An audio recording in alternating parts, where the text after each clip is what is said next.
বাস্তু, ভূমি ও বাড়ির প্রাপ্তিযোগ। নমস্কার বন্ধুগণ, আশা করি ঈশ্বরের কৃপায় আপনারা সবাই ভালোই আছেন। আমি রামপ্রসাদ ব্যানার্জি কলকাতা থেকে বলছি। আজ আমি ভূমি ও বাড়ির প্রাপ্তিযোগের বিষয়ে আলোচনা করব। আমরা জানি যে জ্যোতিষ আর বাস্তুর মধ্যে ঘনিষ্ঠ সম্পর্ক রয়েছে।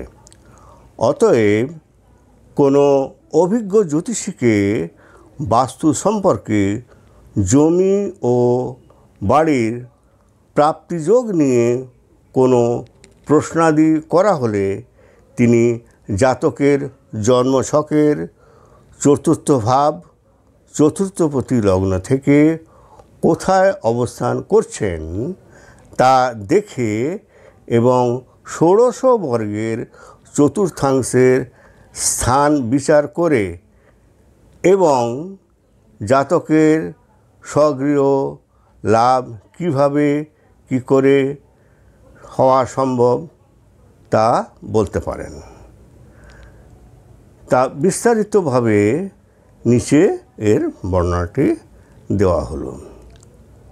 যেমন চতুর্থ স্থানের অধিপতি যদি অষ্টম ভাগে থাকে তাহলে উত্তম ভূমি ও বাড়ি লাভের সম্ভাবনা থাকে। চতুর্থ স্থানের অধিপতি যদি সপ্তম ভাবে থাকে তাহলে স্ত্রীর দ্বারা প্রাপ্ত জমি ও বাড়ি লাভের সম্ভাবনা থাকে।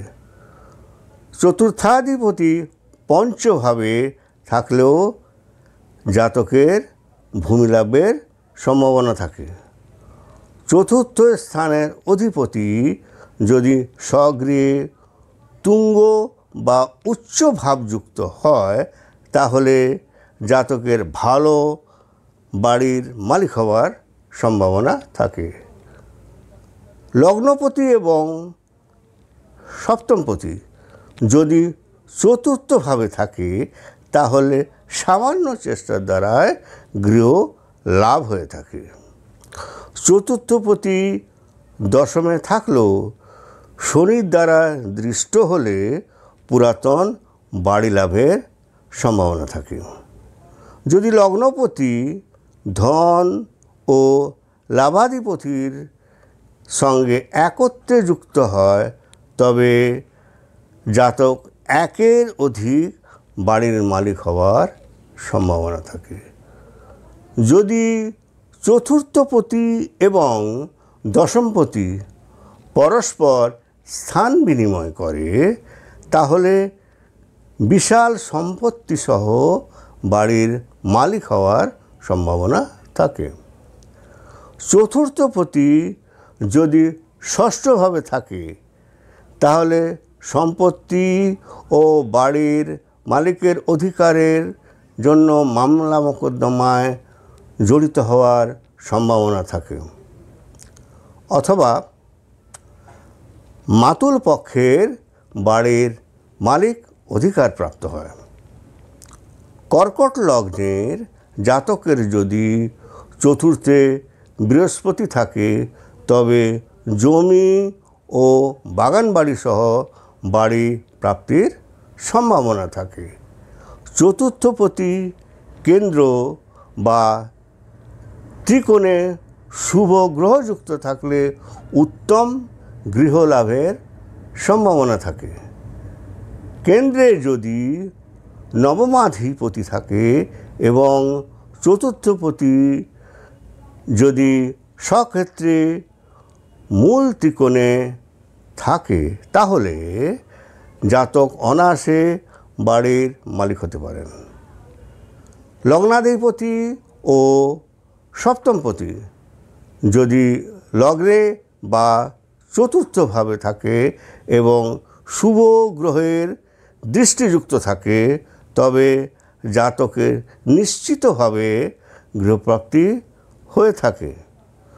চতুর্থপতি যদি চর রাশিতে অর্থাৎ মেষ, কর্কট, তুলা ও মকর রাশিতে থাকে এবং শুভ গ্রহযুক্ত দৃষ্ট হয় তাহলে জাতকের বারবার গৃহের পরিবর্তন হেতু একাধিক গৃহে বাস হয়। চতুর্থপতি যদি স্থির রাশিতে থাকে অর্থাৎ বৃষ, সিংহ, বৃশ্চিক বা কুম্ভ রাশিতে থাকে তবে জাতকের স্থায়ী ভবনে বাস হয়। যদি তৃতীয়ধিপতি ও চতুর্থপতি একসঙ্গে থাকে তাহলে ভ্রাতার সাহায্যে জাতকের ভূমির পায়। যদি চতুর্থাপতি তৃতীয় স্থানে এবং তৃতীয়াধিপতি চতুর্থ স্থানে অবস্থান করে তাহলে জাতকের সহোদরকে স্বীয় ভবনের অধিকার দেয়। সুতরাং জাতকের জমি ও বাড়ির প্রাপ্তি যোগ আছে কি না তা জাতকের জন্ম ছকের দ্বারে নির্ভর করে। বাস্তুর জন্য আজকের টিপস। কাজের লোকদের জন্য বাড়ি দক্ষিণ পূর্ব বা উত্তর পশ্চিমে নির্মাণ করা উচিত। ভিডিওটি যদি ভালো লেগে থাকে তাহলে ভিডিওটি লাইক ও শেয়ার করবেন এবং চ্যানেলটিকে সাবস্ক্রাইব করার জন্য অনুরোধ রইল। ধন্যবাদ।